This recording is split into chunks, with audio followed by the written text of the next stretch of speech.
Bonjour tout le monde. Merci d'être présent aujourd'hui. Mon nom est Magali Girard. Je suis la directrice générale du SIX et il me fait plaisir de vous d'animer, en fait, vous laisser Mme Fowler présenter, faire une deuxième présentation de Statistique Canada sur des nouvelles données portant sur la COVID et la pandémie. Aujourd'hui, Kathleen Fowler, directrice du Centre de l'intégration et du développement des données sociales à Statistique Canada, va nous faire une présentation sur les expériences vécues pendant la pandémie. Et donc, c'est ça, Mme Fowler va faire sa présentation, puis ensuite, il va y avoir une période de questions. Donc, si vous avez des questions pendant sa présentation, je vous invite à les noter dans la section questions et réponses de Zoom ou à les garder en banque et à prendre le micro pendant la séance, pendant la période de questions. Je vous rappelle que cette présentation-là, elle est enregistrée et la présentation sera disponible dans quelques temps là, sur le site web du SIX. Et dernière chose, pendant la période de questions, Mme Fowler va être accompagnée de Stylane Boulet et de Rahil Datou, tous les deux de Statistique Canada pour répondre aux questions. Alors, sans plus tarder, je vous laisse la parole, Mme Fowler. Merci beaucoup, Magali.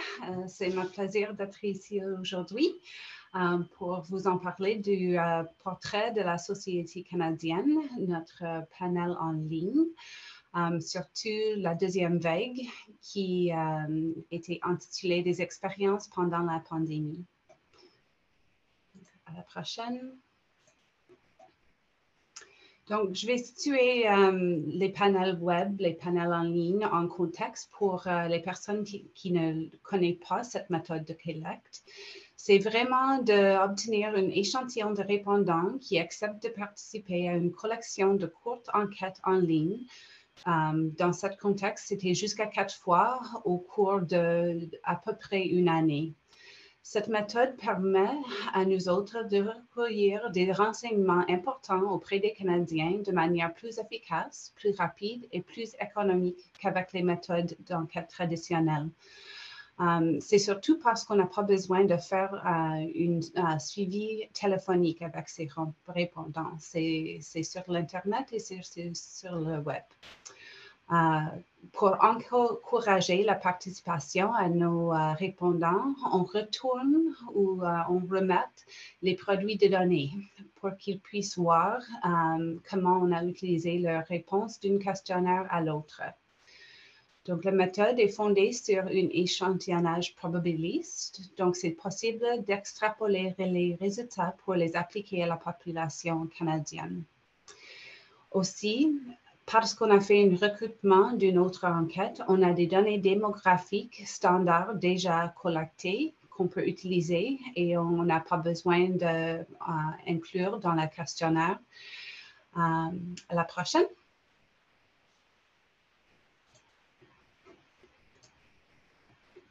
Okay. Donc ici, pour le PSC, c'est une enquête transversale par échantillon. Chaque enquête de la série est menée auprès d'un sous-échantillon de répondants à l'enquête sociale générale, identité sociale, ayant accepté de participer à des enquêtes supplémentaires. Le recrutement pour le PSC s'est fait en ajoutant 2 questions de recrutement à la fin du questionnaire de l'ESG-IS. Celle-ci a été menée du 17 août 2020 au 8 février 2021. La première question servait à déterminer si les répondants souhaitaient participer à une série de courtes enquêtes d'une durée de 15 à 20 minutes sur des enjeux sociaux importants. On a demandé aux personnes ayant répondu oui à cette question de fournir leur adresse électronique et leur numéro de téléphone cellulaire. Ce sous-échantillon de l'ESG-IS a constitué l'échantillon du PSC. La population cible du portrait de la société canadienne, PSC, est la même que celle de l'ESG-IS. La population cible comprend toutes les personnes de 15 ans et plus au Canada, sauf les résidents du Yukon, des territoires du Nord-Ouest et du Nunavut, les résidents à temps plein d'établissements institutionnels et les résidents des réserves autochtones. Donc, tu peux voir avec cet acétat qu'on avait utilisé l'échantillon ESG, qui a été un échantillon de 86 000 personnes avec 34 000 répondants. Puis, on avait fait toutes ces personnes qui ont dit oui, on représentait les personnes dans le portrait de la société canadienne, à peu près 7 000 personnes. Et pour la deuxième vague, celui des expériences pendant la pandémie, on a eu un groupe de répondants de 3 330.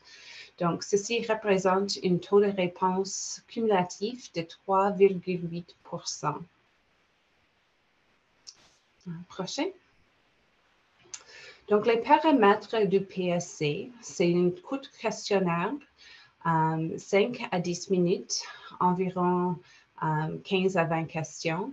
Les questions socio-démographiques standards incluent le genre, la date de naissance, scolarité, identité autochtone, groupe de population, citoyenneté, région géographique, qui ont été déjà posées dans le contexte de l'enquête générale sociale. On avait fait un échantillonnage probabiliste formé des personnes qui ont été recrutées de ESG, qui représentent des personnes 15 ans et plus dans les 10 provinces. Les estimations peuvent être produites à l'échelle nationale puis régionale. La date qu'on commence avec un projet, c'est vraiment quand on a tout le contenu en anglais et français, et ça, c'est considéré comme la première journée du projet. Après ça, on fait un examen par notre centre de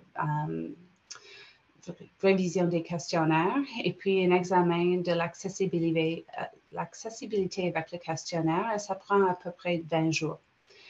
Après ça, on fait le développement du questionnaire au format électronique et ça prend à peu près 30 jours. La collecte dure à peu près 2 semaines et puis on a un fichier définitif 2 à 4 semaines après la collecte. Le questionnaire est électronique seulement, donc les répondants répondent pour eux-mêmes. Il n'y a pas un suivi téléphonique. Et comme j'ai mentionné, le taux de réponse cumulatif, c'est de 3,8%. Mais à chaque vague, on a à peu près 40 à 50% qui participent. À chaque diffusion et à chaque période de collecte, on élabore un plan de communication avec notre groupe de communication pour obtenir le taux de réponse qu'on a besoin. Prochain. Donc, les avantages du recours à un panel incluent que ça permet de recueillir des renseignements importants auprès des Canadiens de manière plus efficace et rapide et économique, comme j'ai mentionné.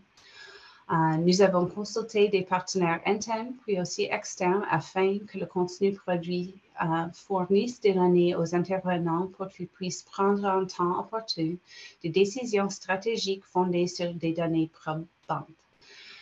La mobilisation élevée des participants au panel ont permis de produire des estimations de qualité à propos de plusieurs questions clés et d'une façon assez rapide.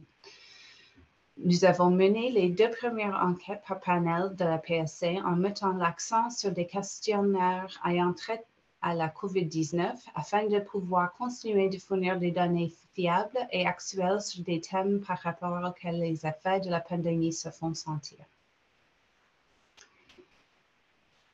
Donc, le portrait de la société canadienne, les expériences pendant la pandémie, représente la deuxième vague du PCS. La première vague, intitulée Les perceptions de la vie pendant la pandémie, a inclus des sujets clés, incluant la santé générale, la santé mentale et la satisfaction à l'égard de vie La collecte a eu lieu en mars et avril et puis a été diffusée en septembre. La deuxième vague, les expériences pendant la pandémie, incluent les sujets matières comme emploi, les obligations financières, accès aux services de santé, vaccination contre la COVID-19, soins aux enfants et la perception de la sécurité. La période de collecte a eu lieu pendant le 19 juillet au 1er août 2021 pendant 2 semaines. Pour plus d'informations sur la qualité des données et les méthodes, vous pouvez utiliser ces liens pour les informations détaillées. Pour les résultats, on a identifié que bien que la plupart des Canadiens déclarent vivre dans une communauté inclusive, ce sentiment était moins répandu chez les personnes désignées comme minorités visibles et celles nées à l'extérieur du Canada. Les personnes désignées comme minorités visibles considèrent que leurs quartiers sont moins sécuritaires que les personnes dont la couleur de la peau, l'origine ethnique ou la région étaient différentes.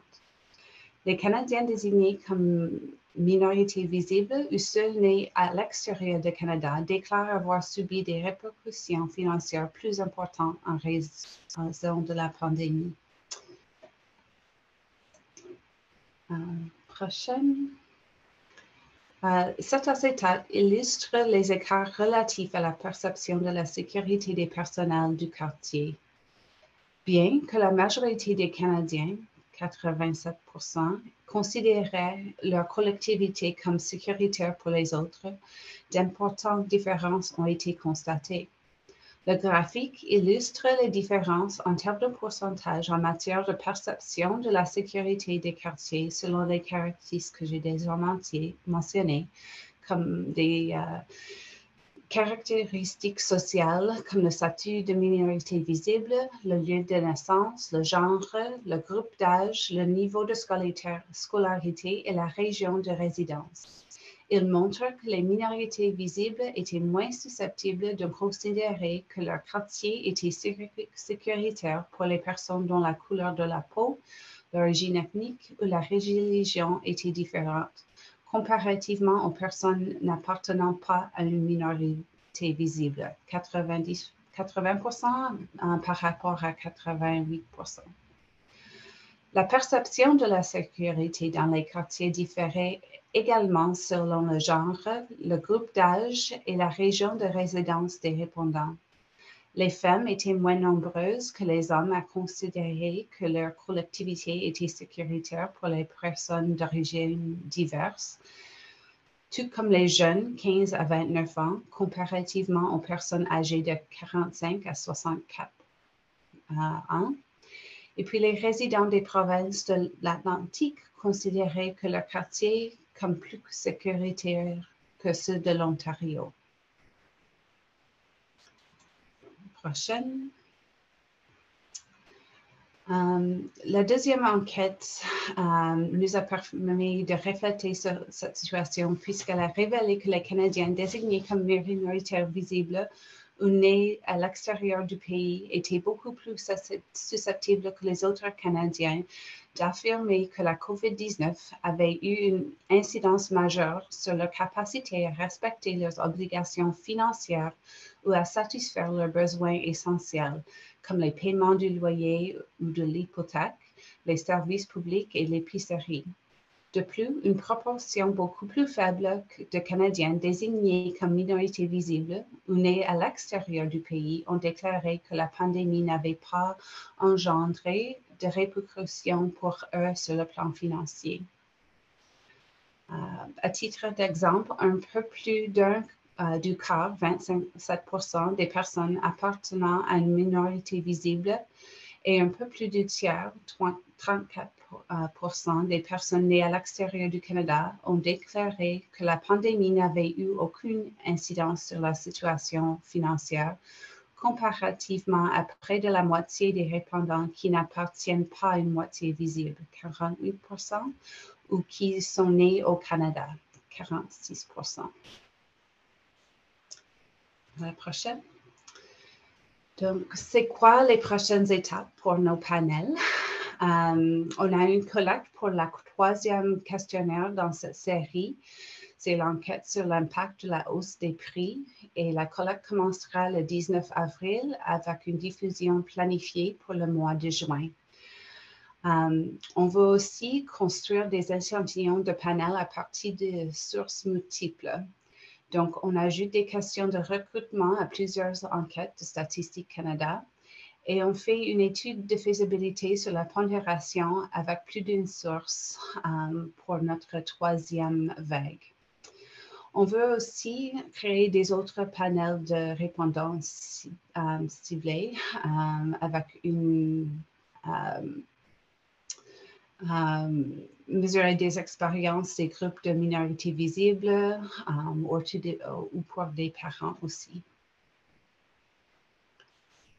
La prochaine, ici, c'est le lien pour avoir accès aux produits PSC. Tu peux accéder des données par l'entremise des CDR ou de services d'ADTR ou aussi des totalisations personnalisées par notre service à la clientèle. Puis, merci beaucoup pour m'écouter aujourd'hui. Si vous avez des questions et vous n'avez pas ne voulez pas l'inclure aujourd'hui, tu peux me contacter aux coordonnées suivantes. Merci beaucoup. Merci, Mme Farleur. Je vais juste remettre ma caméra moi aussi. Merci beaucoup. Je vais y aller avec les questions qui sont déjà notées dans la section questions-réponses de Zoom. Puis après ça, on pourra voir s'il y a des gens qui veulent prendre le micro pour poser directement les questions. Je vais commencer avec la première. Il est indiqué que les estimations peuvent être produites au niveau régional. Ici, est-ce que régional signifie par province ou est-ce que le niveau régional interprovincial, par exemple, Montréal, Québec, Saguenay, sont aussi disponibles? Oui, merci pour la question. Au niveau régional, c'est vraiment plutôt provincial ou des régions plus grandes que les provinces. Donc c'est les régions atlantiques. Le Québec, je pense qu'on est capable de produire pour la province, pour Ontario, pour la province. Puis, c'est les régions centrales et puis le Colombie-Britannique. Mais peut-être Silène peut donner un peu de clarification là, si je n'ai pas bien expliqué. Non, c'est ça. C'est vraiment les régions plus grandes que les provinces en général. Ça se pourrait que pour certains centres métropolitains, on serait aussi potentiellement capable de donner des réponses. Donc, peut-être Montréal, Toronto, peut-être Vancouver, mais je ne m'attendrais pas à être capable de faire des estimations pour des régions au Québec autres que potentiellement Montréal et tout le Québec ensemble. Bon, merci. Deuxième question, est-ce que le PSC 3 portant sur la hausse des prix questionnera le panel sur l'insécurité alimentaire? Donc, merci encore pour la question. Il y aura des questions sur la capacité pour des ménages pour les dépenses d'un jour à l'autre. Ça inclut la dépense pour l'épicerie, mais ce n'est pas vraiment le concept dans les autres enquêtes de l'insécurité alimentaire. Est-ce que ça répond à la question? Le questionnaire sera mis sur le site web dès le 19 avril, donc tu peux le voir là pendant la période de collecte aussi. C'est une bonne idée, comme ça permet de prévoir nos possibilités d'analyse aussi en fonction des questions. Exactement. On a une question dans le chat. Pourriez-vous nous parler un peu des résultats de la vague 1 du PSC?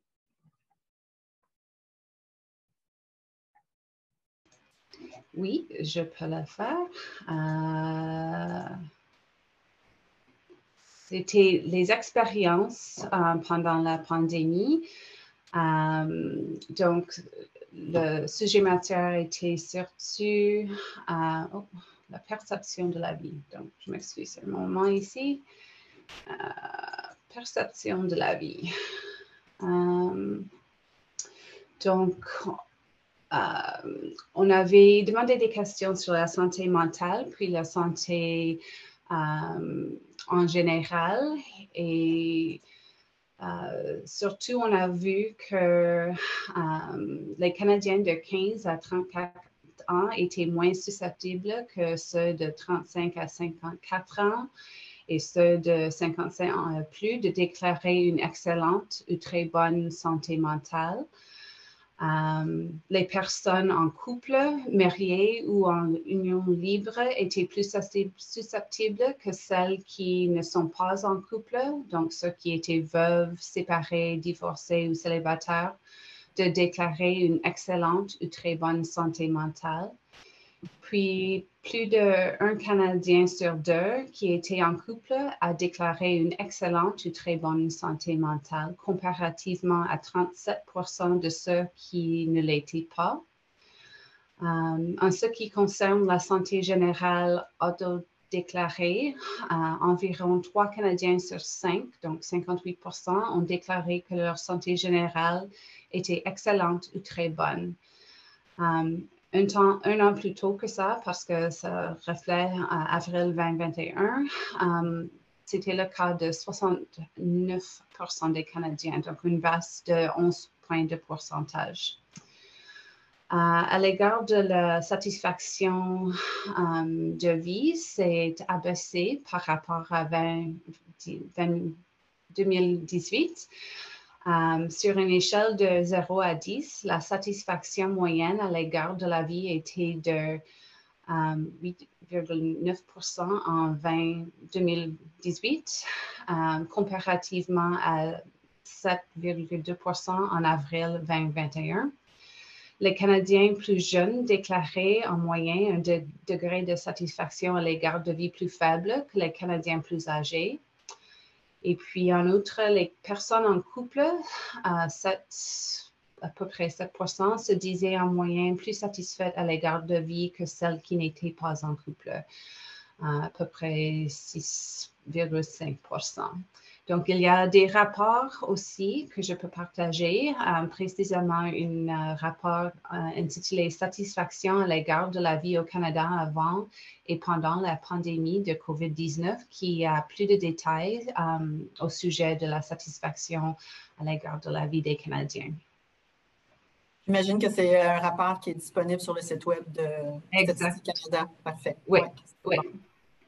Ah ben c'est bon, je pense que s'il y a d'autres questions, le rapport va pouvoir éclairer à ce sujet-là. Super. Une autre question, est-ce que le recours au panel web est nouveau pour Statistique Canada? Si oui, quel regard portez-vous sur cette méthodologie actuellement? Donc, cette série représente la deuxième expérience pour Statistique avec des panels en ligne. On avait fait une première vraiment juste au commencement du pandémie avec des participants qui ont été recrutés de l'enquête de participation active. Et on avait une série de 6 questionnaires au cours de cette série, encore avec un sujet matière vraiment relié aux expériences des Canadiens selon la pandémie. L'EPA est une enquête qui est mandatoire comparativement aux enquêtes enquête générale sociale. Donc, on voit qu'on a une plus haut taux de réponse cumulative avec l'EPA comparé au l'ESG. Mais on trouve que c'est une bonne outil, les panels en ligne, pour faire la collecte et la diffusion des informations d'une façon assez rapide. Donc, on va continuer avec ces séries et comme j'ai mentionné, on va faire des autres choses expérimentales pour tirer le recrutement de plusieurs enquêtes et non seulement d'une enquête à Statistique Canada et comment est-ce qu'on peut combiner les poids pour identifier pour avoir une échantillon représentatif et probabiliste comme on a fait avec ces deux séries ici. Peut-être Céline peut ajouter des notes méthodologiques plus précises que moi. Oui, je peux rajouter quelques notes un petit peu plus méthodologiques là-dessus. Première chose à dire, c'est que l'avantage d'avoir un panel, c'est d'être capable de faire une enquête très, très rapide et de diffuser des résultats beaucoup plus rapides qu'on serait capable de le faire avec une enquête traditionnelle. Donc ça, c'est vraiment tout un avantage. Et puis, surtout au début de la pandémie, on a vu à quel point c'était quelque chose de très important. Du point de vue méthodologique, c'est sûr, vous avez vu dans les acétates que le taux de réponse, on a beaucoup d'étapes avant de se rendre à une réponse finale au panel. Donc, en bout de ligne, on a pas mal moins de répondants que ce qu'on a aux premières vagues, vu que c'est cumulatif. Mais c'est important de se rappeler qu'on a beaucoup de variables auxiliaires tirées de l'enquête sur laquelle on fait le recrutement. Donc, nos ajustements de nos réponses sont quand même pas mal plus poussés dans le contexte du panel, étant donné qu'on a toutes ces variables-là. Donc, du point de vue méthodologique, je ne pense pas que ça serait l'approche pour toutes les enquêtes qu'on veut faire. Ça ne va certainement pas remplacer tous nos programmes d'enquête, mais c'est vraiment un bon complément. Quand ça nous prend de l'information rapide, c'est super utile d'avoir un bassin de répondants prêts à répondre rapidement quand on leur envoie un courriel. Donc, c'est ça, on le trouve vraiment utile, mais ça ne viendra pas remplacer les méthodes traditionnelles où on creuse plus en profondeur. Bon, merci, mais c'est un complément intéressant, c'est ce que j'en comprends. On demande, j'ai manqué le nom de la personne qui accompagne Mme Fowler. Mme Fowler est accompagnée de Céline Boulet et de Rahil Datou. Peut-être que vous pourriez vous présenter brièvement, Céline et Rahil. Oui, donc bonjour, je m'appelle Céline Boulet. Mon rôle sur ces enquêtes, c'est que je suis la méthodologiste en charge de l'équipe qui travaille sur le panel, aussi sur l'omnibus qui a été présenté la semaine passée. Donc, je m'occupe vraiment des aspects méthodologiques. Merci. Et Rahil? Rahil qui cherche son micro, oui, voilà. Exactement, je dois ouvrir le micro. Je suis Rahil Datou, c'est un plaisir. Je suis chef de section dans le Centre de l'intégration et du développement des données sociales à Statistique Canada. Je travaille avec Kathleen et je gère les projets comme ça, les panels et les autres aussi. Merci beaucoup de votre présence à tous les trois. Pendant que vous êtes là, tous les trois, j'inviterai les gens. Je ne vois plus de questions là, ni dans la section questions-réponses, ni dans le chat, mais s'il y a des gens qui veulent prendre le micro et profiter de la présence de nos trois spécialistes de cette enquête, c'est le moment est venu. Pour demander la parole, juste à utiliser la main levée, s'il vous plaît, et de cette façon-là, je vais voir et pouvoir ouvrir les micros des gens. Parfait. Alors, on utilise la petite main levée dans la section Zoom pour prendre la parole.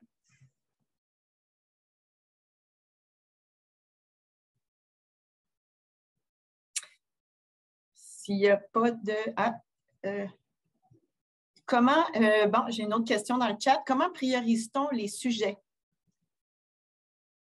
J'imagine, à couvrir à chaque vague. Comment vous décidez de quel sujet sera priorisé à chaque vague du PSC?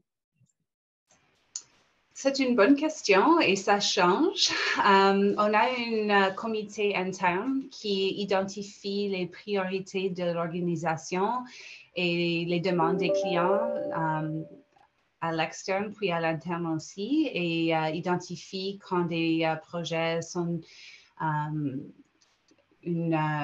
qui peuvent être des bonnes faites pour les panneaux en ligne, mais aussi si on a des personnes qui veulent participer à le contenu et le développement de contenu, on les encourage à nous donner des idées et puis on peut les mettre dans nos discussions avec le comité pour les prochaines enquêtes. Donc, si les gens ont des idées, Mme Fowler, est-ce qu'ils communiquent avec vous directement ou via une autre plateforme? Exactement, oui. Avec... oui. Moi, puis Rahil. C'est bon, parfait. Super, merci. On va attendre encore peut-être un petit peu s'il y a des mains qui veulent se lever pour prendre le micro et poser des questions.